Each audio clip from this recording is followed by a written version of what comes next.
식민사관을 벌이자. 고려의 위치와 영토에 대한 교육은 식민사관의 영향 아래 만들어진 것. 고려는 한반도 국가가 아니었다. 우리가 배운 고려의 위치와 영토에 대한 교육은 대부분 일제강점기에 만들어진 식민사관의 영향 아래 만들어진 것이 사실입니다. 그래서 고려를 단지 한반도에 국한된 나라로 이해하는 경우가 많죠.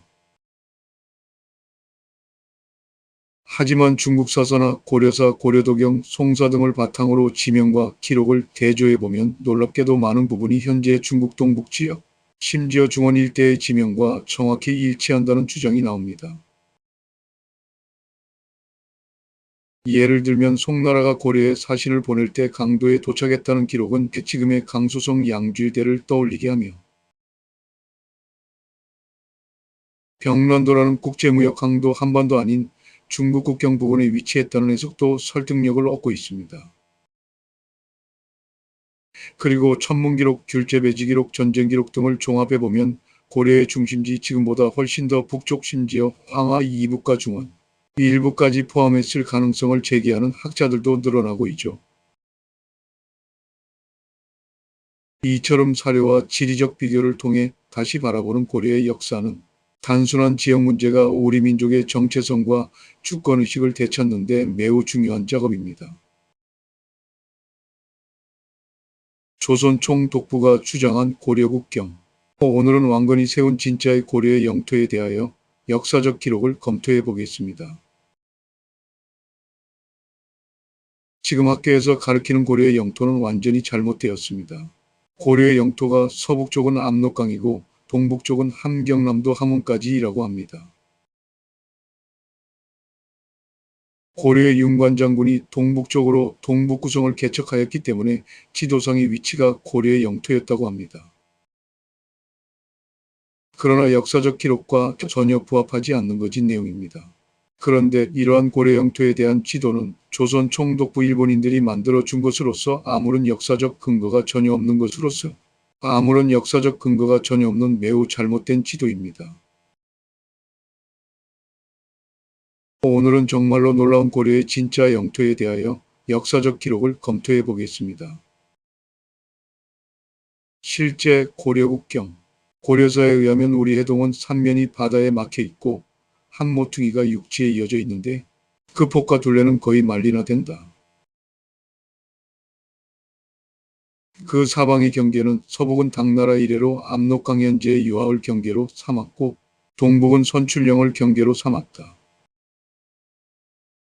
무릇 서북은 그 이르는 곳이 고구려에 미치지 못했으나 동북은 그것을 넘어섰다. 그 사방의 경계는 서북은 당나라 이래로 압록강을 한계로 삼았고 동북은 선출령을 경계로 삼았다. 무릇 그 이르는 곳이 고구려에 이르지 못했으나 동북은 그것을 넘어섰다. 지금 고려사를 보시면 고려의 영토는 서쪽은 압록강이고 동북쪽은 선출령까지라고 합니다. 당나라 이래로 해동의 영토라 하므로 통일신라의 강력은 그대로 이어받은 영토라는 것입니다. 그렇다면 압록강과 선출령이 어디인가를 살펴보겠습니다. 고구려의 평양성이 당나라의 공격을 받고 동쪽으로 옮겨왔는데 옮겨온 평양은 옛날의 평양이 아니다. 요양으로 옮겨온 평양은 고려 왕건이 서경으로 불렀다. 따라서 고려의 서경은 중국의 요령성 요양에 이어던 것입니다. 고려사에 의하면 고려가 서경 지역을 몽고에 빼앗긴 후 고려와 원나라의 국경이 자비령이었다고 합니다. 자비령의 위치를 확인해 보겠습니다. 고려와 원나라의 국경선인 자비령이 평양성 동쪽 약 160리에 있다고 합니다. 고려 당시의 왕건이 평양을 서경으로 고쳤으므로 앞에서 살펴본 것과 같이 여기서 평양은 요령성 평양을 가르치는 것입니다. 예종이년 1107년에 윤관이 여진족을 쫓아낸 후에 구성을 쌓고 공엄진 선출령의 비석을 세워 경계하였다고 합니다. 선출령은 두만강 북쪽 700리에 있다. 윤관이 영토를 확장하여 공엄진에 성을 쌓고 여기까지 와서 드디어 비석을 고개 위에 세우고 사면에 고려지경이라고 새겼다. 우리가 알고 있던 강동 육주는 가짜다. 강동 육주는 압록강 남쪽에 있다고 알고 있었는데 사실은 이와 당시 압록강 동쪽에 있으며 심양시와 개원시 사이 280리의 땅이다. 통일신라의 국경, 통일신라의 영토에 대하여 알아보자. 신라가 당나라와 연합하여 백제를 660년에 그리고 고구려를 668년에 멸망시키고 삼국을 통일하였다. 우리나라 역사 교과서에 대하여 알아보면 통일신라의 영토가 대동강에서 원산만까지이다. 학교에서도 그렇게 가르치고 있습니다. 삼국사기에서는 신라가 삼한을 통일했다고 하며 삼국유사에서도 신라가 삼한을 통일했다고 하는데 여기서 삼한이란 고구려, 백제, 신라를 말한다. 위에서 말한 통일신라의 영토는 일제시대 조선 총독부에서 추정한 것이다. 고구려 최대의 영토는 수나라 당시에는 동서로 6천리나 되었다. 우리가 학교에서 배우는 통일신라의 영토는 조선 총독부의 일본인 학자들이 추정한 내용으로서 지금까지 아무런 검증과 비판 없이 우리나라 학교에서 가르치고 있는 것입니다. 1929년에 발견된 마을령 신라 진흥왕 순수비와 황초령 신라 진흥왕 순수비는 신라 진흥왕 제위 29년 568년에 신라 영토를 순행하면서 세운 비석입니다. 이미 훨씬 이전의 함경남도 지역이 신라의 영토였음을 명확히 증명하고 있습니다. 따라서 신라는 삼국통일 훨씬 이전부터 이미 함경남도 지역까지 진출했던 것입니다. 따라서 조선 총독부의 주장은 거짓이 되는 것입니다. 신당서에서 말하기를 신라는 변한 이후에이며 신라의 영토는 가로는 천리이고 세로는 삼천리라고 합니다. 이 영토의 크기는 통일신라를 말하는 것 같습니다. 즉 세로를 삼천리라고 하는 것은 통일신라를 말하는 것 같습니다. 즉 세로를 삼천리라고 하는 것은 만주 남쪽 지역을 포함하는 것으로 보입니다. 일본인 학자들이 통일신라의 북쪽 경계가 대동강 원산만까지라고 주장이며 남해안에서 대동강 원산만까지라고 주장한 바 있으나 남해안에서 원산만까지의 거리를 삼천리라고 주장할 수는 없는 것입니다.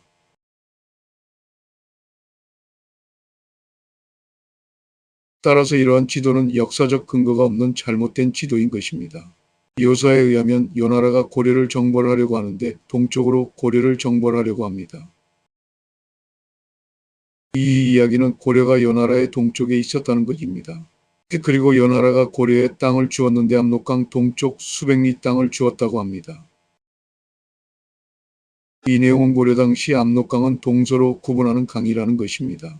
지금의 압록강은 남북으로 구분하는 강이므로 고려 당시의 압록강이 아니었던 것입니다. 결국 여기서 압록강은 요하를 가리키는 것입니다. 압록강 요하, 요나라 고려, 서쪽, 동쪽, 그 나라 역사서인 금사를 보시면 금나라와 고려의 국경이 압록강이 동서로 대치하고 있다고 합니다.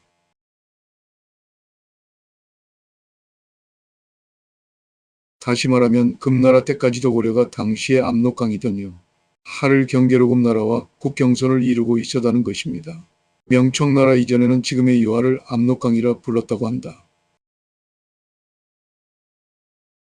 고구려 천정군을 AD 681년에 신라 문무왕이 빼앗다고 합니다. 신라의 정천군은 지금의 길림성 연변조선 민족자치구의 용정시였다고 합니다.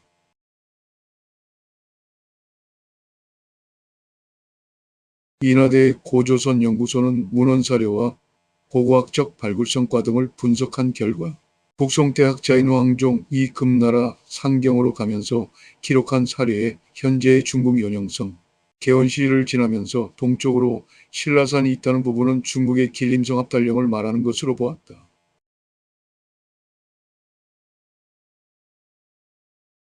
고려와 통일신라에서 살펴본 바와 같이 식민사학은 어떤 논리로 우리 역사를 왜곡, 폄훼했을까?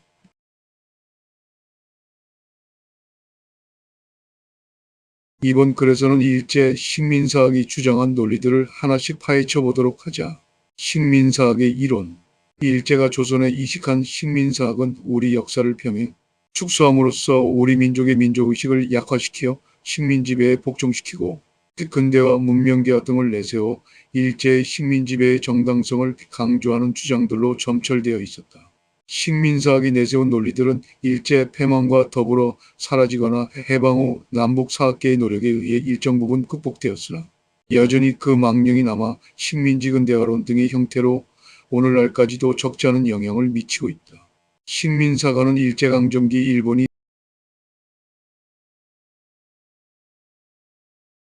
한국을 식민지배하면서 한국인의 정신적 굴복을 위해 조작 유포한 왜곡된 역사관입니다. 식민사관은 지배국이 식민지 주민에게 편향된 역사를 가르쳐 세뇌시키는 역사관입니다. 한국 식민지배를 정당화하기 위해 정책적으로 조작한 역사관을 의미합니다. 식민사관의 주요 내용과 특징. 정체성 부정 조선 사회를 정체되고 미개한 사회로 묘사하며 스스로 발전할 능력이 없는 민족이라는 이미지를 심어주었습니다. 이는 식민 지배의 불가피성을 강조하고 일본의 문명화, 사명을 정당화하는 근거가 되었습니다. 문화평화 조선의 고유 문화와 전통을 폄하하고 일본 문화를 우월시했습니다. 한글을 억압하고 일본어를 강요하며 조선의 역사와 문화, 유적을 파괴하는 등 적극적인 문화 침략을 감행했습니다. 협력 강조 일부 친일 인사들과 그들의 활동을 부각시켜 식민 지배에 협력한 사람들을 긍정적으로 평가했습니다. 이는 반항과 독립운동을 무시하고 식민 지배에 대한 저항을 약화시키는 효과를 낳았습니다. 근대화 외소와 일제의 식민 통치 기간 동안 이루어진 근대화 과정을 외소화시키고 부정적으로 평가했습니다. 이는 일제의 지배 없이는 근대화가 불가능했다는 주장을 통해 식민 지배의 정당성을 뒷받침했습니다. 식민사관의 영향. 민족적 자아상실. 식민사관은 한국인의 민족적 자긍심을 저하시키고 역사적 주체성을 상실하게 만들었습니다. 이는 해방 이후에도 한국 사회의 분열과 갈등의 원인이 되었습니다. 역사인식 왜곡. 식민사관은 한국 근현대사에 대한 올바른 이해를 방해하고 왜곡된 역사인식을 심어주었습니다. 이는 오늘날까지도 지속되는 역사 논쟁과 갈등의 씨앗이 되었습니다. 정치적 갈등. 심화. 식민사관에 대한 논쟁은 단순히 학술적인 문제를 넘어 정치적 갈등과 대립으로 이어지기도 했습니다. 이는 사회적 통합을 저해하고 건설적인 사회 발전을 방해하는 요인이 되었습니다. 식민사관 극복을 위한 노력. 정확한 역사 연구. 식민사관에 기반한 왜곡된 역사를 바로잡고 정확한 역사적 사실을 밝혀내는 연구가 활발히 이루어지고 있습니다. 사회적 논의. 식민사관에 대한 다양한 관점을 제시하고 열린 사회적 논의를 통해 진보적인 역사관을 구축하려는 노력이 지속되고 있습니다. 교육 개선. 교육 현장에서 식민사관에 대한 비판적 사고를 함양하고 올바른 역사인식을 교육하는 노력이 필요합니다.